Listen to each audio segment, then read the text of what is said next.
تکلیفوں سے گزرے بغیر کیسے پتہ چلے گا کہ تمہارا رب مشکل کشا ہے؟ بن مانگے ہی مل جائے تو کیسے یقین ہوگا کہ تمہارا رب دعاؤں کا بہت سننے والا ہے؟ اگر سب تمہارے ساتھ رہیں گے تو کیسے پتہ چلے گا کہ اللہ کے سوا کوئی اپنا نہیں ہوتا؟ ناممکن کی طلب اگر تمہیں نہیں دی جائے گی اور تم ناممکن سمجھ کر مانگنا ہی چھوڑ دو گے تو کیسے پتہ چلے گا کہ اللہ معجزے کرنے پر قادر ہے؟ سنو، تم انسان ہو، اس قابل نہیں ہو کہ اس کی مصلحت کو سمجھ سکو۔ ہر حال میں تم اس پر یقین رکھا کرو، تمہارا رب وہی ہے جس نے سمندر کے بیچ سے موسیٰ علیہ السلام کے لیے راستہ نکالا تھا، یونس علیہ السلام کو مچھلی کے پیٹ میں محفوظ رکھا تھا۔ ہاں، تم موسیٰ علیہ السلام اور یونس علیہ السلام تو نہیں ہو، مگر تمہارا رب تو وہی ہے جو ان کا بھی رب ہے۔ وہ رب ہی دو جہانوں کا بادشاہ ہے اور اللہ ہی ہمیں وہ دے سکتا ہے جو ہمیں چاہیے۔ ہم انسان تو بے بس ہیں، ہم چاہ کر بھی وہ حاصل نہیں کر سکتے جو ہم چاہتے ہیں۔ ہمارے ہاتھ میں بس کوشش کرنا ہے اور اس کوشش کے ساتھ ساتھ دعا کرنا ہے، اس کے علاوہ ہمارے ہاتھ میں کچھ نہیں ہے۔ نتائج تو صرف اور صرف اللہ کے اختیار میں ہے، وہ چاہے گا تو ہی ملے گا، وہ کن فرمائے گا تو ہی فیکن سے معجزے بنیں گے،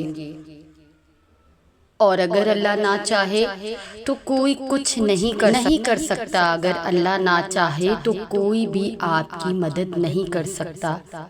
وہ رب نہ چاہے تو کوئی بھی آپ کے لیے وسیلے نہیں بنا سکتا، انسان ہماری مدد نہیں کر سکتا، اور اس میں انسانوں کا بھی کوئی قصور نہیں ہے کیونکہ ہم ہیں ہی کمزور۔ آپ خود سوچیں، آپ کب تک کسی انسان کی مدد کر سکتے ہیں؟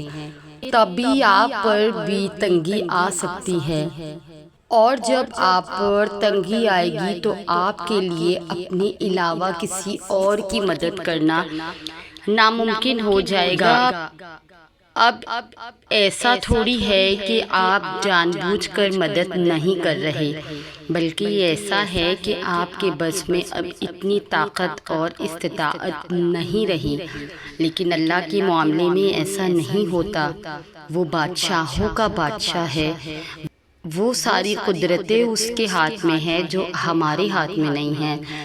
وہ سارے وسائل صرف اللہ کے دست قدرت میں ہے، وہی ہے، اللہ ہی ہے، صرف اسی کے پاس ہی اتنی طاقت ہے کہ وہ ہمیشہ ہماری مدد کر سکے۔ وہی ہے جس کے خزانے میں کبھی تنگی نہیں ہوتی۔ تو پھر آپ اللہ سے کیوں نہیں مانگتے بجائے کہ ناتواں انسان سے مانگنے کے؟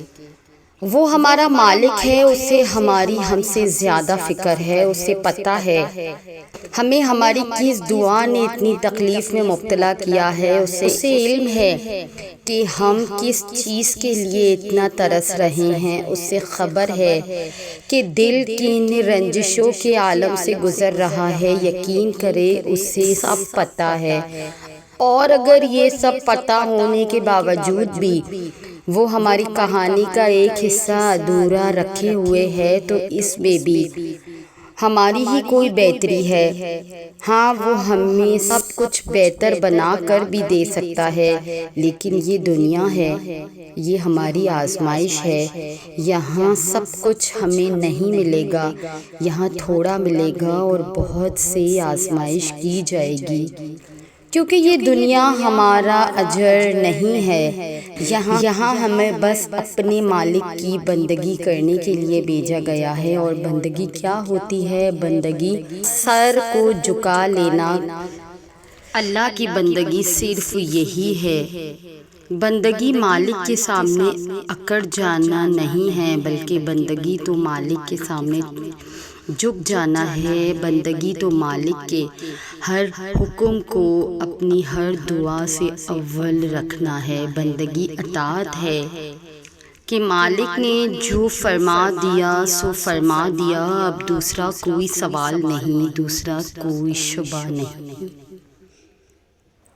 تو یہ تھی ہماری آج کی ویڈیو۔ اگر آپ ہماری اس کاوش کو پسند کرتے ہیں تو ہمارے چینل کو سبسکرائب کر کے ہمارے ساتھ جڑ جائیے۔ جزاک اللہ۔